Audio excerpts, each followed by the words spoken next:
Erev Tov Lekoulam. Et enfin, de retour après notre absence prolongée due soit au corona, le confinement, ou alors tout simplement Ben Azmanim. De toute façon, c'était les vacances de la Torah. Comme vous le savez bien, on n'a pas le droit d'étudier la Torah entre Yom Kippourim et Rosh Chodesh Reshvan.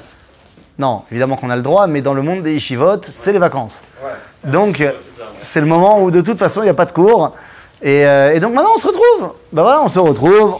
On a terminé le confinement. On espère que pour de bon, qu'il n'y en aura pas un troisième. Et on prie que les choses reviennent à la normale le plus rapidement possible. Amen. On a le droit de dire Amen. Amen. Amen. Yofi. Donc, on revient dans notre étude du livre de Shemot. Ça parle beaucoup, hein.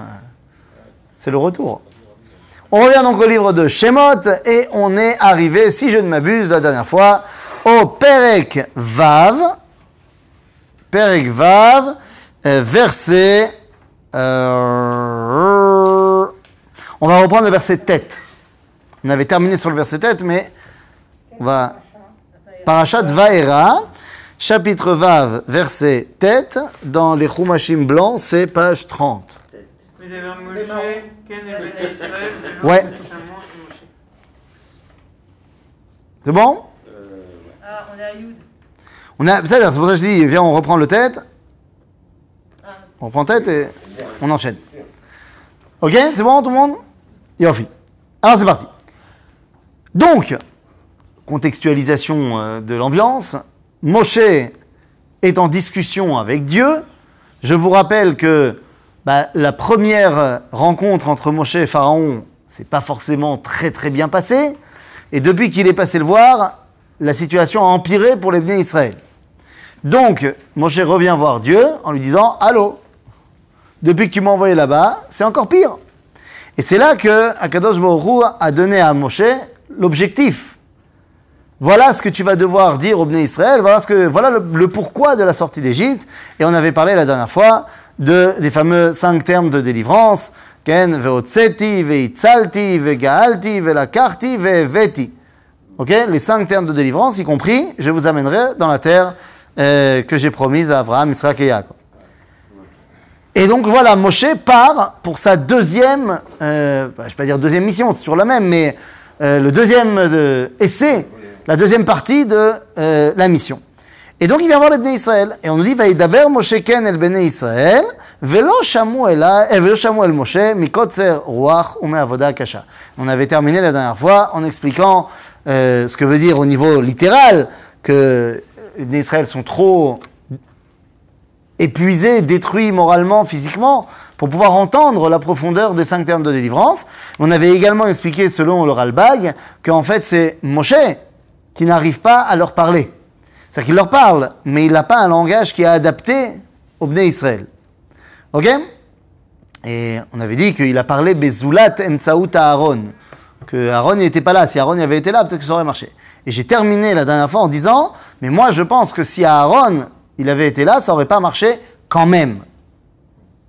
Mais pas à cause de ce que le Ralbag a mis en surbrillance.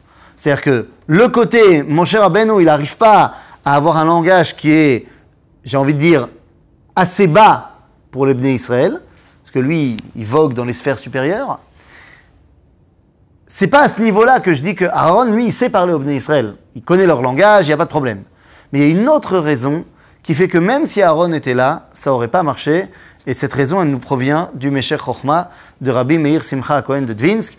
Venez, on rentre dans les versets pour voir de quoi il s'agit. Donc il vient voir les Bnei Israël là. C'est bon. C'est le but. Vaïdaber Hashem, El Moshe les morts. Je comprends pas. Il est déjà parti les voir, il n'est pas parti les voir. Et quand il lui a dit, tu vas leur dire les 5 termes de délivrance, on nous dit, Vaïdaber Moshe ken el Bnei Israël. Donc a priori, la discussion entre lui et Dieu est terminée. Ça y est, il est parti bosser. Et là, tout d'un coup, Vaïdaber Hashem, El Moshe les morts. Mais oui, c'est le résultat, c'est de Velo Shamu El Moshe. C'est-à-dire que ça ne marche pas la façon dont Moshe parle, qu'il y a quelque chose qui bug. Et donc Dieu va expliquer à Moshe ce qui bug. Voilà ce qui bug. Vaïdaber Hashem el Moshe lemor. Bo, daber el Paro, melech Mitzrayim, veishlach et bnei Israël me'artzo. C'est-à-dire, pourquoi est-ce que les bnei Israël n'entendent pas? Parce qu'ils sont toujours sous le joug de Pharaon. C'est-à-dire qu'on n'arrive pas à, ne serait-ce qu'entrevoir l'idée que c'est possible.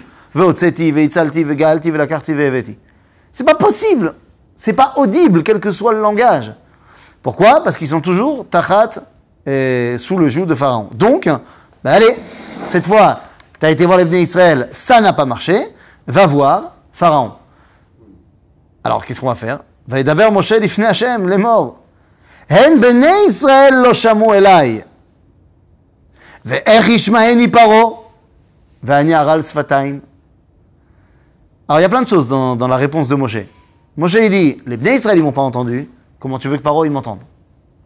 Est-ce que c'est un bon argument? Pourquoi? Parce que justement, il a le même langage que Paro. Ben voilà, il a le même langage que Paro, et Paro, il n'est pas fatigué par la Avoda Kasha. Donc, il n'y a pas de problème. Donc, qu'est-ce que c'est que cet argumentaire de dire, si les enfants d'Israël ne m'ont pas entendu, comment tu veux que Pharaon, ils m'entendent? Il n'a pas envie d'y aller. Alors, ça d'accord, ça fait longtemps qu'on a compris, mais il a accepté maintenant d'y aller. Là, il dit pas, je veux pas y aller. Il dit pas, envoie quelqu'un d'autre. Il dit, ça marchera pas parce que. Mais le parce que me paraît un petit peu bizarre. Parce que les Bnei Israël n'ont pas entendu, alors Pharaon, il n'attendra pas. Il y a une logique quelque part. Alors, vas-y, dis-moi. Si les enfants d'Israël n'entendent pas, comme il y a pour d'autres raisons, Paro, qui est l'autorité qui va refuser, parce que Pourquoi? la situation. Pourquoi il va refuser? S'il est convaincant, Moshe. On vient lui dire, tu laisses partir. Non, alors on a expliqué, je suis d'accord avec toi, que laisser partir les Bnei Israël, pour lui, c'est un effondrement économique, tout ça c'est vrai. Mais moi, ce qui m'intéresse, alors, dis ça. Que Moshe, il utilise cet argument-là. De dire, non, ça sert à rien que j'aille voir Pharaon, il acceptera jamais. Mais là, c'est pas ce qu'il dit. Il dit, comme les Bnei Israël, ils n'ont pas entendu, Pharaon, il n'entendra pas. Seulement, si tu m'amènes comme argument que Pharaon, il n'entendra pas parce qu'il ne veut pas l'effondrement de son pays, ça n'a rien à voir avec les Bnei Israël. On peut prendre ça au sens littéral, la chose. C'est-à-dire, n'écoutez pas parce qu'ils n'ont pas entendu. C'est quoi, ils n'ont pas entendu? Ils n'ont pas entendu parce que Moshe était un circoncis d'élève, donc il parlait peut-être pas assez fort. Peut-être que sa voix ne portait pas suffisamment parce que tu sais, un chef d'État, une personne qui est responsable, a le poids dans sa voix, on va dire. Non. Je te rappelle que Moshe, c'est quand même celui qui va énoncer tout le livre de Dvarim. Elle est à Devarim, Asher Diber Moshe. Donc de dire Moshe, il ne sait pas parler, c'est quand même compliqué. D'autre part, non, même s'il a du mal à parler, d'abord, on avait expliqué déjà qu'au buisson, il a été guéri de son... Non, là il dit qu'il est Aral Sfatayim. Il va falloir qu'on comprenne ce que ça veut dire. Quand tu dis qu'il est incirconcis des lèvres, qu'est-ce que ça veut dire? Est-ce que ça veut dire qu'il bégaye? Parce que, je veux bien, mais on a un problème. Le bégaiement, il est dû à quoi d'après le Midrash? Sa langue. Il a fait, donc pas ses lèvres. Tu as raison. D'après le Midrash, c'est sa langue qui a un problème. Donc là, pourquoi est-ce qu'on dit qu'il est incirconcis des lèvres? Dis-moi la langue. C'est-à-dire? Il ne faut pas les mots. Alors tu peux dire, il ne trouve pas les mots, c'est ce qu'on a dit, il n'arrive pas à faire passer le message. J'entends. Mais à ce moment-là, quel rapport avec Pharaon? Ok? Alors venez, on essaie de comprendre tout simplement.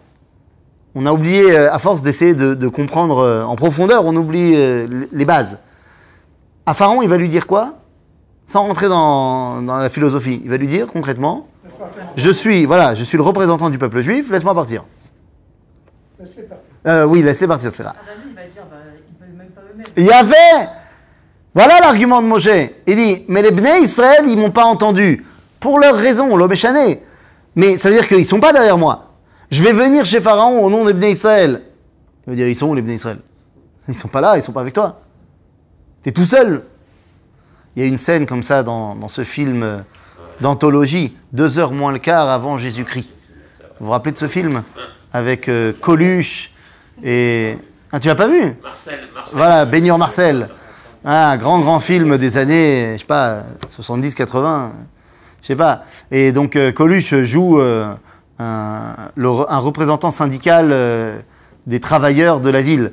Et il vient se plaindre devant César du comportement, et de la police, et tout ça, machin. Et tu vois que toute la ville le porte. Et quand il commence à s'avancer, à parler, et que César, il fait arriver petit à petit les soldats, alors, petit à petit, tu vois tous les gens qui s'en vont, et quand le centurion il lui dit, mais tu parles au nom de qui? Il dit, bah, ils sont là, tous mes copains. Hein, pourquoi que moi? Les autres aussi. Et il se retourne, il n'y a plus personne. Ah, nous. Donc, Moshe, il vient au nom de qui? Si les gens, les Bnei Israël, ils sont pas là, comment tu veux qu'il écoute? Vani aral sefataim. As-safa, c'est pas la même chose que Alashon. Vous vous rappelez quand on avait dit, à l'époque de la tour de Babel, c'est il y a longtemps, on avait dit, Vayi kol haaretz safa echad, ou dvarim achadim. On avait dit, mazé safa, c'est pas Lashon. La langue, c'est intérieur, c'est propre à chaque culture. Les Égyptiens, ils parlent égyptien, les Hébreux, ils parlent hébreu. Mais safa, c'est l'extérieur, c'est la culture, c'est l'ambiance. Et à l'époque de la tour de Babel, ils avaient des langages différents, mais ils avaient tous la même ambiance, la même idée, la même volonté de créer la tour. Ici, le problème de Moshe, c'est qu'il a Aral Sfataim. C'est-à-dire qu'il a deux cultures qui s'opposent, comme on l'a vu depuis le début de notre étude. Il est d'un côté égyptien, d'un côté hébreu.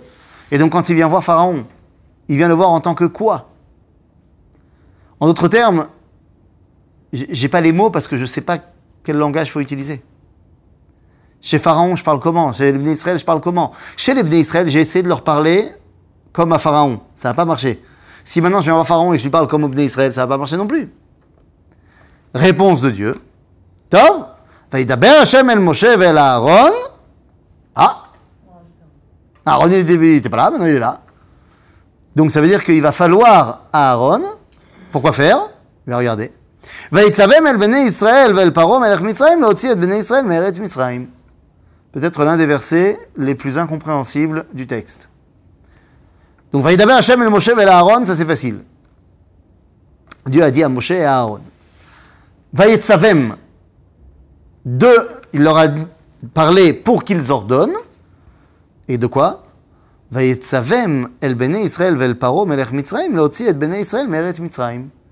Ils doivent donner l'ordre à qui de faire sortir les Bnei Israël d'Égypte? Au Bnei Israël et à Pharaon. Et au Bnei Israël et à Pharaon. Le texte est limpide. Il nous dit pas, voilà, tu vas ordonner à Pharaon de laisser sortir les Bnei Israël d'Égypte. Ça, j'aurais compris. Ou alors de dire, tu vas donner l'ordre au Bnei Israël de sortir. Ça aussi, j'aurais compris. Mais là, il dit à Pharaon et au Bnei Israël de faire sortir les Bnei Israël. Il y a un langage différent. Bah, Il y a un langage pour Pharaon et un langage pour Bnei Israël. bah non, justement pas. Et les Bnei Israël, c'est Aaron qui parle. Oui, mais... Par contre, Pharaon, c'est Moshe. Mais oui, mais justement, toi, ce que tu dis, c'est la logique. Tu dis, il y a un langage pour Pharaon et un autre langage pour les Bnei Israël, à savoir, Pharaon, il faut lui ordonner de laisser sortir le peuple, et les Bnei Israël, il faut leur ordonner de sortir. Sauf que c'est pas ce qui a marqué. La logique voudrait ce que tu dis. Mais là, il y a marqué qu'il doit ordonner, et Moshe et Aaron doivent ordonner et à Pharaon et aux Bnei Israël de faire sortir les Bnei Israël. Mon problème, vous le comprenez, c'est en quoi les Bnei Israël, ils doivent faire sortir les Bnei Israël. Oui, mais c'est pas ce qui a marqué. Si tu me dis, aux Bnei Israël, ordonne-leur de sortir, pas de faire sortir. Comme s'il y avait des Bnei Israël qui étaient c'était eux qui empêchaient les Bnei Israël de sortir. Il y a deux Bnei Israël. Alors c'est qui? Il y a le peuple, Ouais. et il a sûrement ses représentants auprès de Pharaon.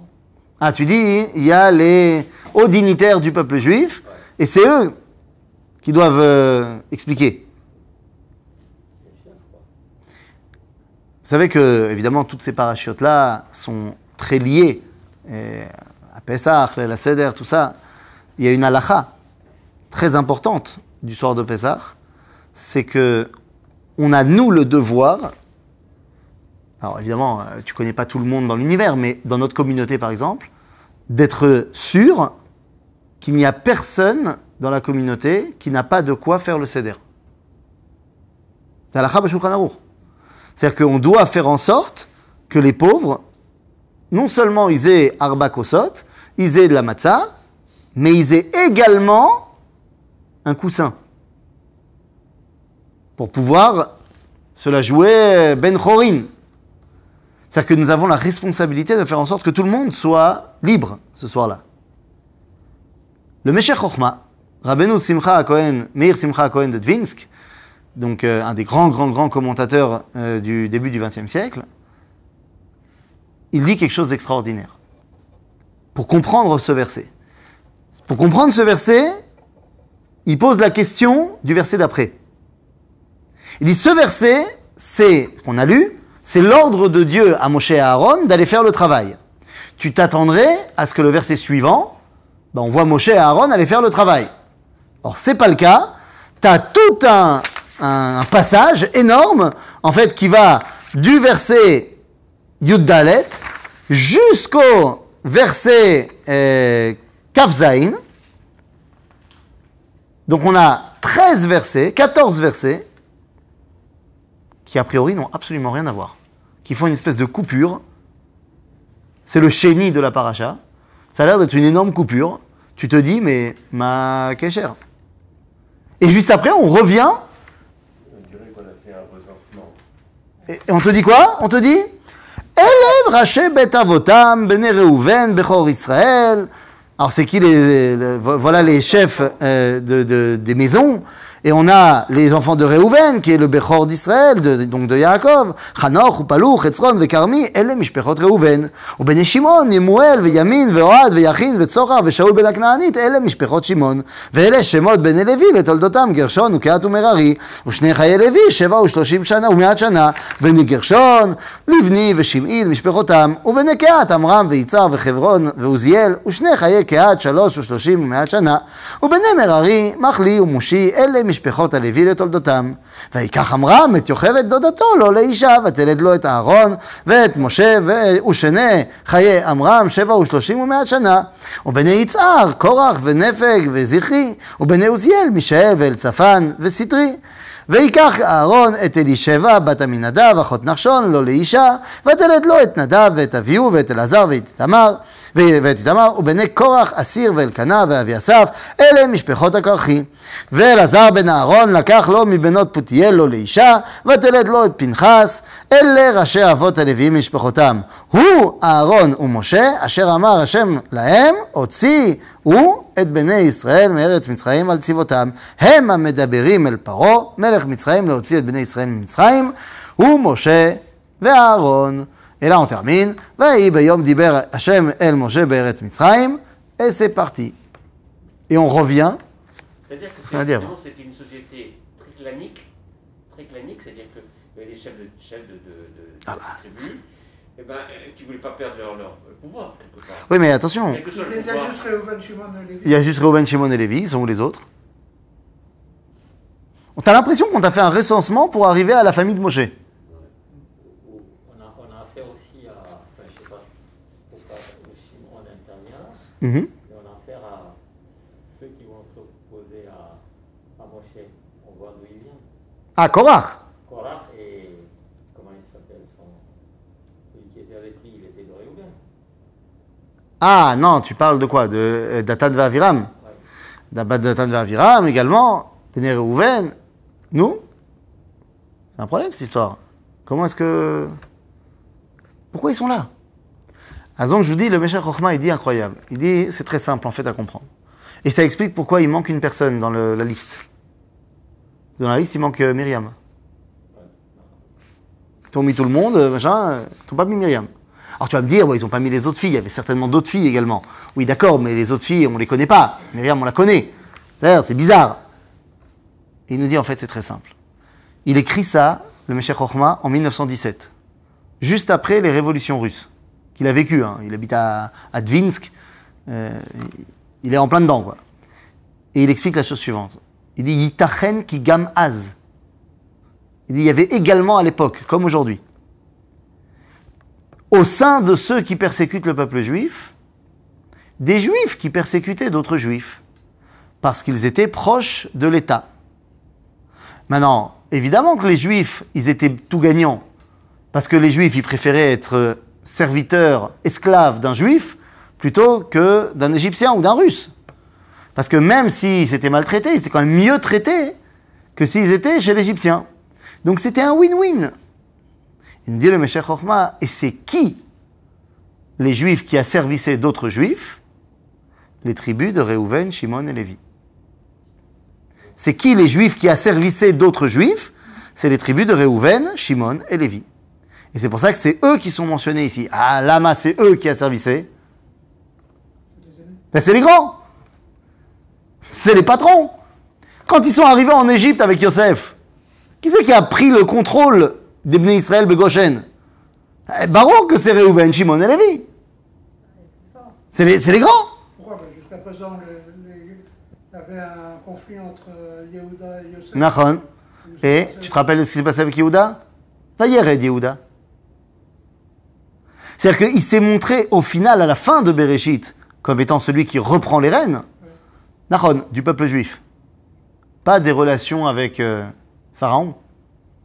Pas des relations avec l'Égypte. Il semblerait que Yehuda, d'ailleurs, c'est pas il semblerait, on nous dit dans Chazal, pourquoi est-ce qu'il a envoyé Yehuda avant les autres, Yaakov? Bet Midrash. Donc Yehuda, il est mémouné à la Torah. Maintenant, quand ils sont arrivés, les aînés, je vois la scène, les aînés, Réhouven, Shimon et Lévi, qui étaient plus âgés, qui étaient des adultes, ils viennent voir Pharaon, ils disent, bon, c'est nous les représentants du peuple juif, yallah. Maintenant, Bichlal, le Meshech Chochma, il dit, c'est bien que ce soit passé comme ça, parce que ça leur a permis de se sentir encore in. Parce qu'on est juste après les brachot que Yaakov y donne, dans Parashat Vayechi, et bon, Shimon, Lévi et Réhouven, ils ont pas... C'est pas folichon les brachot qu'ils ont reçus. À cause de ce qu'ils ont fait. Donc il se dit, si ils n'avaient pas été eux qui gèrent le peuple juif, ils se seraient sentis tellement mis à l'écart que peut-être qu'on les aurait perdus. Mais de facto, ça veut dire que c'est eux qui étaient des collabos. Mais Lévi, c'était les rabbins. Et alors, tu peux pas avoir un rabbin collabo? Comment? On peut pas avoir des rabbins collabos? Ça n'existe pas? Hein, tu veux que je le dise une troisième fois? On peut? Mais cite pas de nom. Non, je ne vais pas citer de nom. Ah, d'ailleurs, c'est pas forcément négatif. Il y a des fois où c'est très important que le rabbin il soit en bon terme avec l'état dans lequel il est, quand on est en exil. C'est important. C'est important d'avoir un rabbin qui est l'interface avec les goïms. C'est chachouv. C'est chachouv aussi de se rappeler que donc ça veut dire que très souvent ce qu'il va dire, c'est l'obidiouk. N'oublie pas que c'est une interface. Que des fois, tu es obligé de... Pour expliquer certaines paroles qui paraissent bizarres. Aujourd'hui, tu parles? Oui. Oui.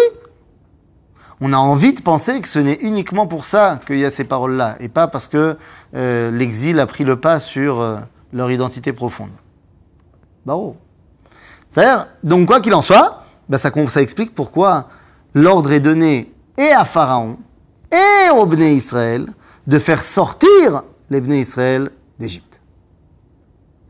Ok? Maintenant, à la question que vous avez posée, qui n'est pas marquée là, mais que vous avez posée quand même, de savoir, oui, il faut bien que les Bnei Israël y veuillent, s'ils ne veulent pas. Si eux-mêmes, ils ne veulent pas sortir, ça c'est vrai, c'est un autre débat qui est emmené par le Kli Yakar, Rabbi Ephraim Lutzitz, il y a 500 ans à Prague. Le Kli Yakar, lui, effectivement, il explique que les Bnei Israël, ils ne veulent pas sortir d'Égypte. Ils sont trop bien en Égypte. Malgré l'asservissement. Malgré l'asservissement, du moins, avant, ils sont trop bien. Il y a la servitude, donc ils sont plus bien. Ils disent ouille, ouille, ouille. Mais sauf qu'une fois que la servitude s'arrête pendant les makotes, ils ne reveulent plus. Ça y est, c'est redevenu bien l'Égypte. Je vais te dire, j'ai acheté, avant le Séguer, 2 séries de BD à mes enfants pour passer le Séguer.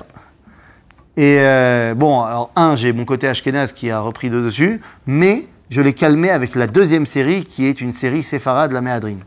La première série, c'est une série pas mal du tout, qui s'appelle Sobibor, sur le camp d'extermination de Sobibor. Mais en fait, ça raconte l'évasion de Sobibor, bien dessinée et racontée pour des enfants, et au travers d'une histoire, d'une famille et tout ça, machin. Donc, c'est pas mal. C'est pas mal. Il y a 4 livres, machin. Et l'autre série, c'est Don Carlos Milisbon. Don Carlos, Camardeno, ou je ne me rappelle plus. Don Carlos, comment? Camando, ouais, il y a un truc dans le style. Il y a K et Do à la fin. Cardozo.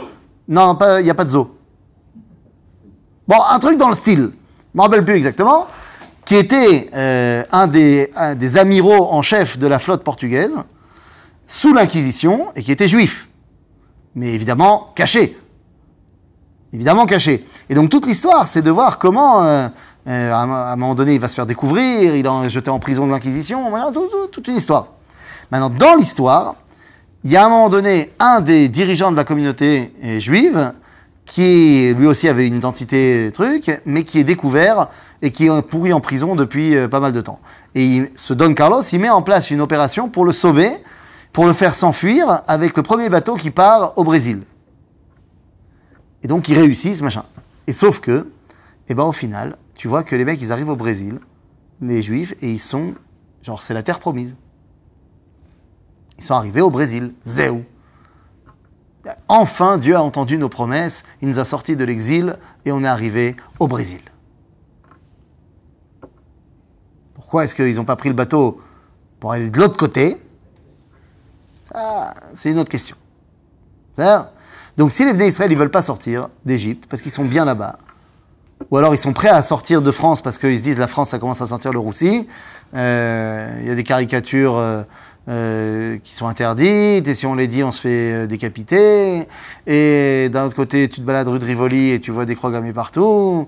D'ailleurs, c'est vrai, je partage les propos d'un très bon ami à moi sur la toile, qui a dit mais il serait peut-être temps d'expliquer à tous ces antisémites, néo-nazis, tout ce que tu veux, que ça fait tellement longtemps qu'ils font des tags antisémites, il serait peut-être temps qu'ils apprennent à la faire bien, la croix gammée. Parce qu'à chaque fois, ils ne la font pas comme il faut. À chaque fois, ils ne la font pas dans le bon sens. C'est quand même incroyable. Je veux dire, si déjà, faites-les bien. Bekitsour, alors tu as des gens qui te disent, bon, je suis prêt à partir de la France parce qu'effectivement, ça sent trop le roussi, donc je vais partir au Canada. Oui, ça me tue, ça. Hein, c'est la nouvelle... C'est le nouvel Eldorado. Miami, c'est pas bien. C'est plus tellement in maintenant, Miami. Maintenant, je trouve que le in, c'est le Canada plus. Oui, Il y a mieux? ça va être les États arabes unis. Ah oui, Vadaï. Attends, Ça mais je sais pas si c'est tellement à la mode en ce moment. Bon, Ça ou ça les Émirats Arabes Unis. Ah oui. Non? Ça y est? Bekitsour, vous comprenez qu'ici, on a un grand problème, c'est que les Bnei Israël ne veulent pas sortir. Tu peux pas les forcer. Enfin si, Dieu il va les forcer justement. Mais ça on va voir. Donc, alors, finalement, Moshe revient. Alors juste, on a lu très vite la généalogie donc des Bnei Israël jusqu'à Moshe. Il y a plusieurs choses qui sont intéressantes quand même à souligner. Donc je reprendrai simplement le verset Kaf. Ok, du chapitre 6. Vous l'avez? Vayikach Amram et Yocheved Dodato. Lo leisha, vateled lo et Aaron, et mvet Moshe. Donc, ça veut dire que, Alpi Torat Moshe, il est mamzer.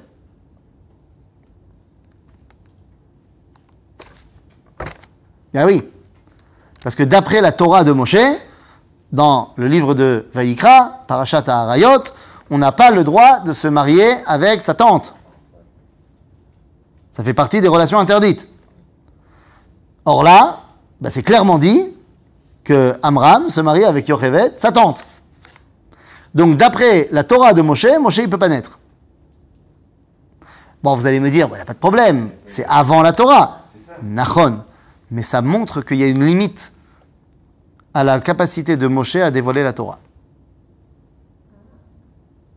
Et c'est pour ça qu'il va falloir Yehoshua après lui. Ok? On voit déjà dans les prémices le fait qu'il y a un truc qui va bloquer une transmission complète de Moshe de la Torah. Alors, si on a parlé de Moshe, il faut parler également de Aaron. Alors pourquoi c'est Oui. pas Yehoshua directement qui a été choisi? Ah, pourquoi c'est pas Yehoshua directement qui a été choisi? Parce que dans le désert, il faut un Lévi. Il ne faut pas encore la tribu d'Éphraïm. La tribu d'Éphraïm, c'est pour rentrer en Israël. Ok? Alors, si on a parlé de Moshe, il faut 2 secondes s'arrêter sur le verset qui parle de Aaron, au verset Kaf Gimel. On nous dit, Vayikach Aaron et Elisheva bat Aminadav achot Nachshon lo leisha. Vateled lo et Nadav et Avihu et Elazar et Itamar. Qu'est-ce que ça veut dire? Ça veut dire que Aaron est le père de tous les Kohanim. Ça, on le sait. Aaron. Mais c'est qui la mère de tous les Kohanim? C'est qui la maman de tous les Kohanim? Hein? Elisheva. C'est-à-dire, non seulement la tribu d'Yehuda, mais la famille de la Malchut. C'est la sœur de Nachshon ben Aminadav, qui est le chef de la tribu d'Yehuda. En d'autres termes, les Kohanim sont shayachim, sont reliés à la royauté, mitzad ima. Du côté de la mère, ils sont directement liés à la royauté d'Israël. Ce qui va expliquer comment c'est possible qu'à un moment donné de l'histoire du peuple juif, ce sont les Kohanim qui prennent la royauté. Hanouka. Ok? Et c'est totalement lié directement à ce qui s'appelle Torat Imecha. Mais je ne vais pas rentrer trop dans le détail ici, on en parlera quand on arrivera à Hanouka en détail. Mais il faut savoir que les Kohanim sont liés à la royauté de par leur mère. Ok? Oui, évidemment, sauf Aaron, bien sûr. D'accord. Top, Besséder. Alors donc, maintenant on peut arriver donc au chapitre Zayn. Mais juste avant le verset Lamed, donc on a terminé la présentation, et donc on nous dit, Vayomer Moshe lifnei Hashem. Vraiment, c'est l'impression t'as l'impression d'avoir eu un épisode qui s'est arrêté, et tu reviens la semaine prochaine, et tu dis, previously, dans Parashat Vayera, et on te remet le verset. Et on te dit, Vayomer Moshe lifnei Hashem, en ani aral svatayim ve'ech ishma elai paro. Pour que tu saches bien que c'est de ça qu'on parle maintenant. Vayomer Hashem el Moshe, re nataticha Elohim le paro, ve'aron achicha yeh neviecha. Ouah. Ata, pour paro, ata tieh Elohim. Ve'aron ou yeh navi. Navi, c'est celui qui transmet la parole de Elohim. Alors quoi, est-ce que ça veut dire que tout d'un coup, Moshe il est devenu divin? Non.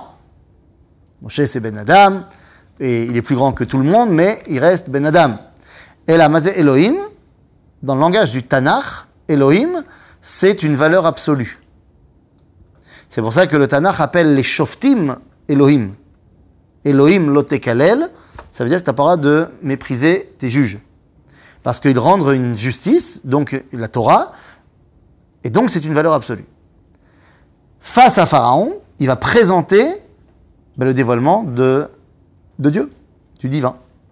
Donc il dit, Ine, nani nataticha Elohim le paro, ve'aron achicha yeh neviecha. En d'autres termes, tu n'es pas aral sfataim, puisque Aaron est avec toi. Donc tu sais très bien quel langage tu dois utiliser. אתה תדבר את כל אשר אצווך, ואהרון אחיך ידבר אל פרעה, ושילח את בני ישראל מארצו. Donc à qui Moshe il doit parler? À Aaron. Enfin, il n'y a pas marqué que tu parleras à Aaron. אתה תדבר את כל אשר אצווך. À qui? À tout le monde. Tu parles. Mais après, il y a Aaron qui vient et qui traduit. Ok? Donc ça veut dire que quel est le langage qu'on doit utiliser à Pharaon? C'est quoi le langage? On a dit, Moshe il a un double langage. C'est ça son problème. On aurait été tenté de penser qu'à Pharaon, il faut tenir un langage pharaonique. Égyptien, international. La Torah nous dit non. Celui qui parle à Pharaon, c'est qui? Celui qui traduit? C'est Aaron. Donc ça va être quoi comme langage? Juif. Mais vous comprenez ce que ça veut dire? Ça veut dire que quand on pose la question, Aval lama tempo, quand on te pose la question, pourquoi vous êtes là les Juifs? Pourquoi vous êtes en Israël? Ça fait des problèmes quand même. C'est quoi la réponse qu'on doit donner? Non, parce que c'est Dieu qui nous l'a donné. Il faut dire parce que c'est Dieu qui nous l'a donné. Parce que c'est Dieu qui a donné la Torah, qui a créé le monde, et que dans le monde qu'il a créé, il a donné la Torah, et dans cette Torah, il a clairement précisé qu'il a donné cette terre au peuple d'Israël. Ah, en plus de ça, il se trouve qu'on a aussi un mérite historique. que le peuple palestinien c'est une invention, que ça n'existe pas et qu'on était là avant et qu'en vérité le premier peuple national qui est là, si on met de côté les Cananéens qui n'existent plus aujourd'hui, eh bien c'est nous, machin. Mais ça vient après. D'abord, il faut dire à l'ONU qu'il y a Kadosh Baruch Hu Natan Lanu. Et c'est là que le bas blesse. Puisque c'est pas ce qu'on fait. On n'arrête pas d'expliquer, et de manière brillante, qu'on est légitime historiquement parlant, mais on n'ose pas dire clairement Biglal chez Hachem Natan Lanu. Qui est-ce qui pourrait le dire aujourd'hui? Rubi Rivlin, Bibi Netanyahu. Faudrait qu'ils veuillent. Agave, ils le savent. Ils le savent très bien. Pourquoi ils le savent? Parce que j'ai entendu je vais te dire. J'ai entendu une conférence là pendant le Séguer, très sympathique, qui amène un postulat de départ qui a dit, il a dit, voilà, je vais vous dire une phrase, vous allez peut-être pas être d'accord, mais quand vous y réfléchirez, vous allez être d'accord. Ça n'existe pas quelqu'un qui est au niveau sentiment politique de droite en Israël et qui n'est pas quelque part religieux. Il y a plein de gens de droite pas religieux, bien sûr. Mais la droite laïque, c'est un non-dit. Ça n'existe pas. Parce qu'au final, c'est quoi la droite, ça veut dire quoi en Israël? Ça veut dire l'attachement à la terre d'Israël et le nationalisme et tout ça, machin. Ok, mais d'où il vient? D'où il est venu Herzl? Pourquoi ici? C'est marqué dans la Torah. C'est-à-dire que tu le veuilles ou pas, à un moment donné, c'est marqué dans la Torah. Et ils le savent tous. C'est-à-dire que Ben Gurion, quand il n'est pas religieux, mais Ben Gurion, il est fanat atomique de Tanakh. C'est-à-dire, le Tanakh, c'est son point de départ. Alors, il ne veut pas pratiquer les commandements, Psader, Nbaya. Mais il est lié, qu'il le veuille ou pas, à Dvar Hashem. Donc, c'est une réalité. Il est temps de le dire. Il ne faut pas avoir honte de parler de Dieu. On a honte, des fois. En plus, c'est un langage que les Arabes comprennent, de toute façon. C'est un langage... Ah bah, évidemment. Alors ça, évidemment, si tu parles du monde arabe, c'est un langage c'est que ce langage-là qu'ils comprennent. Voilà, c'est ça. Bien sûr. C'est-à-dire que Bibi, il dit, c'est avec l'effort qu'on fait la paix. Mais Rav Cherki, il a expliqué, la semaine dernière, dans un cours qu'il a donné sur la mashmaout de ce qu'on est en train de vivre et la paix avec les Émirats Arabes Unis, ce que tu veux, machin. Il dit, il faut bien comprendre un truc. Comment ça se fait que finalement, la reconnaissance d'Israël, elle est venue d'abord et avant tout de pays avec qui on n'a pas de contentieux territorial? Eh bien, c'est parce qu'on n'a pas de contentieux territorial avec eux qu'ils peuvent véritablement lire le Coran. Et que leur relation à nous peut être lue dans le Coran. À partir du moment où tu as un problème territorial, tu t'en fiches de ce qui a marqué, tu as un problème territorial. Mais vu que eux, à aucun moment on est venu, on a l'intention de conquérir les Émirats et eux, ils n'ont pas l'intention de conquérir ni Israël ni la Palestine, vous avez bien compris pourquoi j'utilise les deux, ils peuvent lire ce qui a marqué dans la sourate 5 du Coran, que la terre d'Israël a été donnée aux Juifs. C'est noir sur blanc, quoi. Chacun livre ce qui l'intéresse. Non, c'est-à-dire que tout le monde le sait, ça. Tout le monde le sait que la terre d'Israël a été donnée aux Juifs et les musulmans. Enfin, que ceux qui étudient pour de vrai. C'est pas un débat. Seulement, ils te disent, mais que pour l'instant, ils sont dans un autre plan de conquête. Donc, ça veut bien dire qu'il ne faut pas avoir peur de dire les choses. Aaron, c'est lui qui est envoyé chez Pharaon. Tu dois venir avec un message juif. Et ben la saute. Excuse-moi, Oui. je vais demander un peu le sujet, mais comment est-ce que tu fais pour faire entendre ça à l'Europe qui est complètement laïque, qui a perdu son rapport à Dieu? Oui, c'est pour ça Non, parce que j'ai dit, si c'est tu te ramènes plus avec le facilement Tanakh, à l'écoute des musulmans Mhm. que de l'Europe. parce que Ouais. si tu te ramènes à l'ONU, on va dire t'es gentil, mais... Faux. Si tu te ramènes à Bruxelles, on va te dire, ça je suis d'accord. Mais si tu vas à l'ONU, je te rappelle que le siège central de l'ONU, pour l'instant, il n'est pas à Jérusalem, il est à New York. L'ONU est dirigée de manière quand même assez évidente par les États-Unis. Les États-Unis ne sont absolument pas laïques. Si tu veux parler au monde occidental, c'est à l'Amérique que tu parles, avant de parler à l'Europe. L'Amérique, elle est absolument pas laïque. Et l'Amérique, elle sait tout à fait ce que ça veut dire Dvar Hashem. Et quand tu viens et que tu lui dis God, c'est lui qui a dit ça, eh bien l'Américain, il respecte. L'Américain, à chaque fois qu'il va acheter un truc à la Macolette, il sort son billet d'$1 et il a marqué In God we trust. Alors il n'est pas forcément pratiquant, mais les États-Unis ne sont pas un pays laïque, du tout. L'Europe, effectivement, se laïcise. C'est terrible pour l'Europe. D'ailleurs, ce n'est pas le cas aux États-Unis, en Grande-Bretagne. La Grande-Bretagne n'est pas un pays laïque. La Grande-Bretagne est un pays avec une religion d'État, l'anglicanisme, mais qui tolère toutes les autres religions. Donc ça veut dire que tu peux tout à fait parler aussi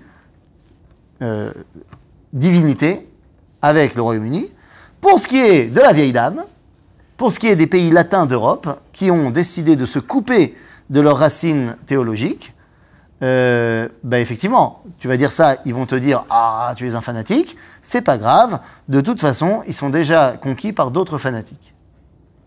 Qui eux comprennent le langage. Mais bien sûr. Donc soit ils vont se réveiller à leur théologie, soit ils seront surpassés par une autre théologie. Ce qui me paraît assez évident. Maintenant, ça ne veut pas dire que je remets en cause l'idée de la laïcité. C'est-à-dire l'idée de dire que dans l'espace public, chacun puisse faire ce qu'il veut, machin. C'est-à-dire gamour. Mais de vouloir rejeter en profondeur une identité théologique, je trouve ça erroné. Mais la laïcité, c'est pas le rejet de la religion, c'est que chacun respecte... Non, je te dis, c'est que chacun, dans l'espace public, chacun puisse faire ce qu'il veut. Voilà. C'est ça ? Oui, dans la sphère privée. Précise. Oui, c'est-à-dire que dans l'espace public, il n'y a pas d'obligation ou quoi que ce soit, et dans la sphère privée, c'est même pas le débat, parce que c'est pas une question de laïcité, tu rentres pas chez les gens. Mais ça veut dire que dans l'espace public, il n'y a pas d'obligation. Je suis pas d'accord. Pourquoi ? De plus en plus, on entend des gens qui veulent interdire la Brit Mila, par exemple. Mais c'est pas à cause de la laïcité. Mais c'est pas à cause de la laïcité qu'ils veulent interdire la Brit Mila. Si, c'est parce que Non, aujourd'hui c'est une religion de la laïcité, donc tu balances la laïcité, ça fait bien, mais c'est pas pour ça qu'ils veulent interdire la Brit Mila. L'argument de la Brit Mila, enfin contre la Brit Mila, il est double.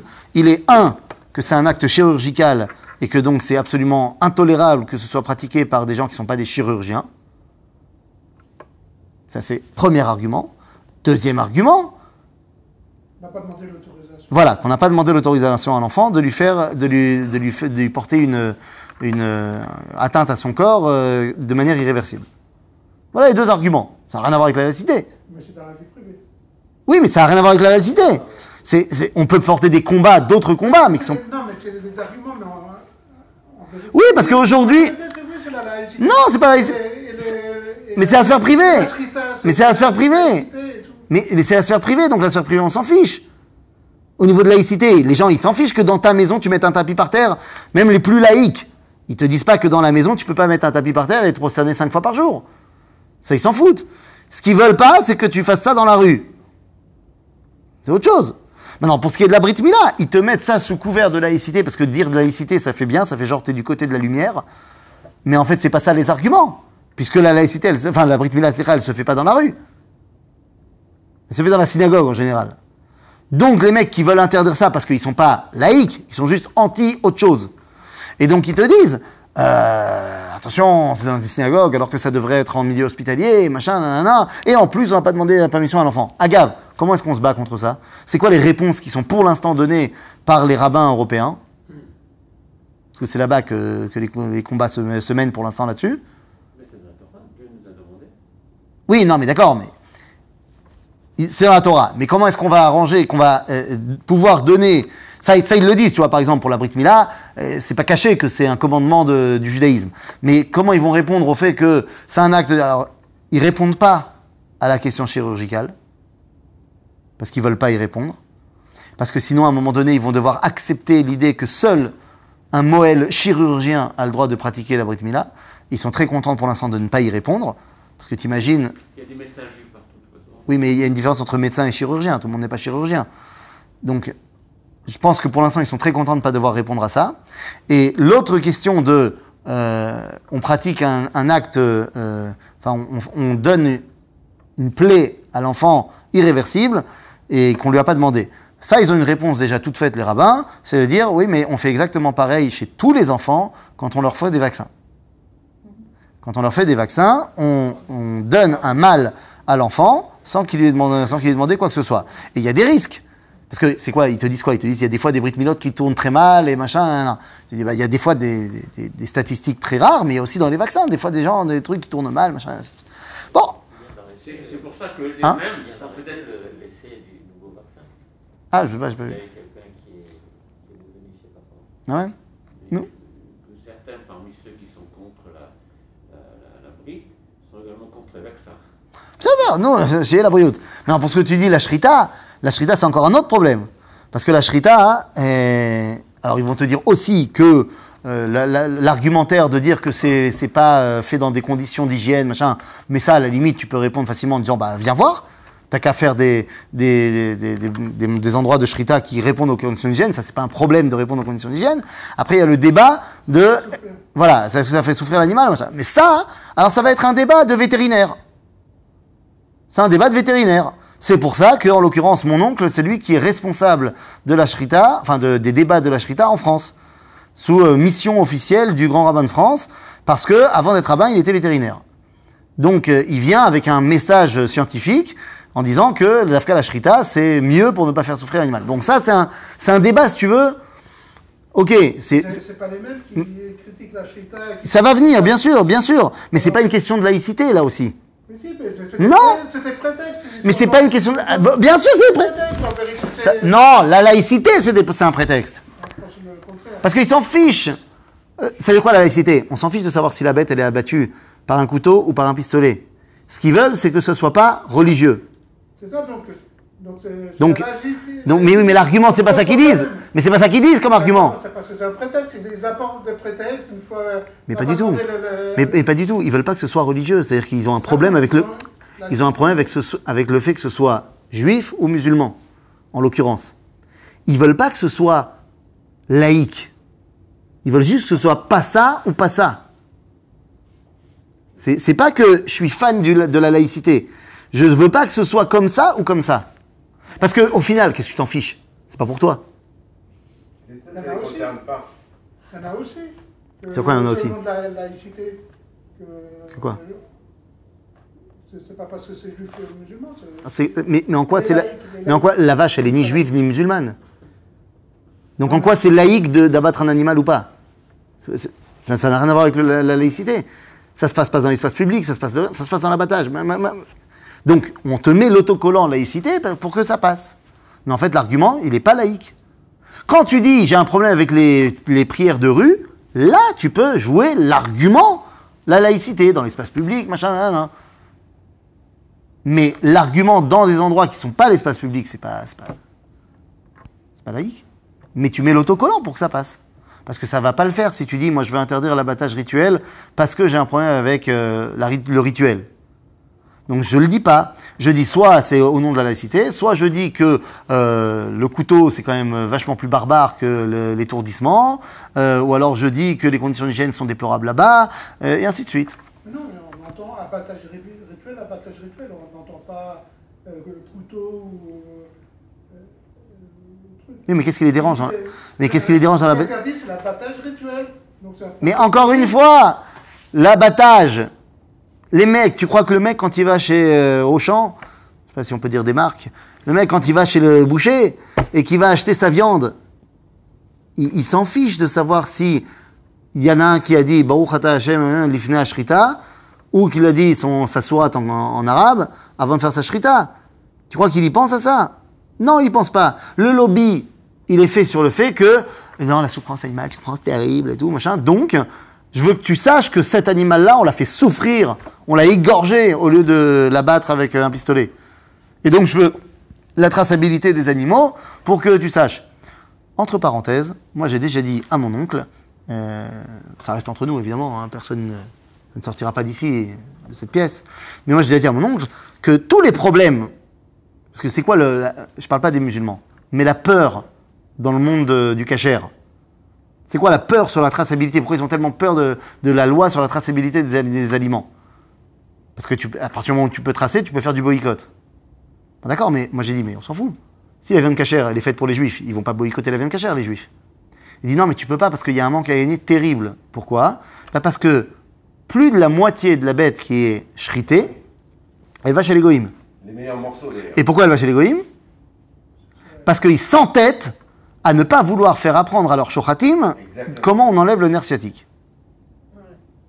Alors que on sait le faire, tous les shochatim en Israël ils le font. À Osherad, il y avait du filet mignon pendant toute la fête, il n'y a aucun problème.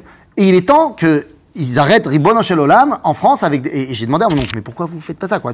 C'est pas possible d'envoyer des... Allez, t'envoies 50 shochatim d'Israël, former tous les shochatim de France. C'est pour. Il dit non, parce qu'il m'a expliqué qu'il y a un Dayan, il y a 50 ans en France, qui a dit on le fait pas, et depuis, personne n'ose changer la chose. J'ai dit, c'est tant pis pour vous, alors vous allez vous taper le boycott, et ce sera tant pis pour vous. C'est absurde. On est dans l'immobilité, quoi, ça n'a aucun sens. Hein? On est dans l'immobilité. Mais évidemment, mais c'est de notre faute. C'est nous qui nous mettons les menottes. Faut pas... Donc ça, on pourrait régler ce problème-là en 2 secondes. Tout ça pour dire qu'il faut venir avec un langage juif, faut pas avoir honte de qui on est. Et même à l'Europe, même si pour l'instant, tu vas leur dire ça, ils vont te prendre pour un extrémiste, l'on aura. Pourquoi l'on aura? Parce que tu peux aussi amener des arguments qui sont des arguments que eux vont comprendre. Tu n'es pas obligé de t'arrêter à Dieu il a dit. Dieu il a dit. Chutz miseh. Mais n'aie pas peur de dire Dieu il a dit. C'est-à-dire, c'est chachouv. C'est ce qui ne se fait pas en Europe. D'accord, bon, c'est ce qui ne se fait pas. Mais malheureusement, ça ne se fait pas beaucoup dans pas mal d'endroits. C'est pas qu'en Europe qu'on ne le fait pas. On n'a pas vraiment ce langage-là, et c'est bien dommage. C'est-à-dire, Bekitsour, voilà, ואני אקשה, פסוק ג' ואני אקשה את לב פרעה והרביתי את אותותיי ואת מופתיי בארץ מצרים. Pourquoi אני אקשה את לב פרעה? Pour pouvoir להרבות את אותותיי ואת מופתיי. Parce que si je vais endurcir son cœur, parce que je veux amener des signes et des miracles. Mais donc pourquoi est-ce que j'ai endurci son cœur? Pour pouvoir mettre mes signes et tous mes miracles. Parce que tu imagines bien que si j'endurcis pas son cœur, au bout de la première plaie, il va dire bon, c'est bon les gars, il y a un patron dans le game, moi j'arrête. Mais j'ai envie d'emmener 10 plaies, j'ai pas envie d'emmener une. J'ai mes raisons, on va les étudier ensemble, je veux en emmener 10. Donc puisque je veux en emmener 10, il faut qu'ils tiennent. Le programme est déjà... Voilà, le problème est clair. Le problème est clair. Nous, on va essayer de le comprendre, mais donc pour ça, il faut que Pharaon il puisse tenir. Et donc, Al Tidag, velo yishma alechem paro, venatati et yadi b'mitzrayim, veotzeti et sivotai et ami bnei Israël me'eretz Mitzrayim b'shvatim gedolim. Donc, il va pas t'écouter, pas de problème, et je vais moi, avec ma main à moi, sortir qui? Tzivotai ve'et ami. C'est qui Tzivotai et c'est qui Ami? Bon, Ami, c'est facile. C'est les Bnei Israël. Et c'est qui Tzivotai? Toutes les tribus. Ah bah non, ça c'est déjà Ami. Les tribus, c'est Ami. C'est les Bnei Israël. Oui, dans le sens du mot... Ça vient de quoi, Tzivotai? Oui, ben alors c'est qui? Savet? Non, Tzivot, c'est Tzava. Ah, mes armées? Tzava, elle marche en Tzevet. C'est pour ça qu'on appelle ça Tzevet. D'accord, mes armées. Là, il traduit par mes légions. Oui, mes légions, mes armées, l'homme gêné. Mais c'est qui? C'est qui? Ça peut pas être les Bnei Israël, puisqu'ils sont marqués en tant qu'amis. Les anges? Nous dit le Kliakar, Pachout, Za Erev Rav. Oui, c'est ça. Et alors, À Erev Rav, ça veut dire quoi? les Égyptiens qui sont sortis avec nous. Pourquoi c'est les armées de Dieu? C'est les armées de Dieu. C'est discutable. Pourquoi c'est discutable? Mais parce que... Quel est le problème? Parce que le problème, c'est que le Ham Israël Oui. est appelé Ham, Oui. et aussi les armées d'Israël. Oui, c'est vrai. Tu as tout à fait raison. Et il en va de même pour le Erev Rav. Il est appelé Am aussi, et il est appelé aussi Tzivot Hashem. Là, en l'occurrence, tu as raison. Il y a cette... Pourquoi d'ailleurs? Parce qu'on va apprendre l'un de l'autre. Le Erev Rav, il va devenir Am, et Bnei Israël, ils vont apprendre à devenir Tzivot Hashem. Nachon. Pourquoi est-ce que pour l'instant, Bnei Israël, ils ne peuvent pas être Tzivot Hashem? Parce que tu imagines la tête de l'armée.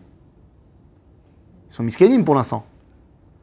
Donc pour l'instant, ceux qui peuvent porter le nom de Dieu, c'est ceux qui n'ont pas honte de qui ils sont. Pour l'instant, c'est ces Égyptiens qui vont décider de s'attacher à la sortie d'Égypte. Je vous rappelle que la sortie d'Égypte, elle n'est pas faite que pour nous, elle est faite pour tout le monde. Puisque c'est le verset suivant qui le dit. Pourquoi est-ce que je fais tout ça? Leman bnei Israël, me'eret Mitzrayim b'shodim gdolim, vayadu Mitzrayim, ki ani Hashem bintoti et yadi al Mitzrayim v'hotzeti et bnei Israël mitocham. L'objectif de tout ça, c'est que Mitzrayim, c'est-à-dire le monde, sache que je suis Dieu. Voilà l'objectif. La sortie d'Égypte n'est pas pour faire un grand chiour au Bnei Israël. Le grand chiour des Bnei Israël, ils l'auront au Mahamad Har Sinaï. La sortie d'Égypte est là pour faire un chiour au monde, pour lui apprendre qui est Dieu. Chazak u'baruch.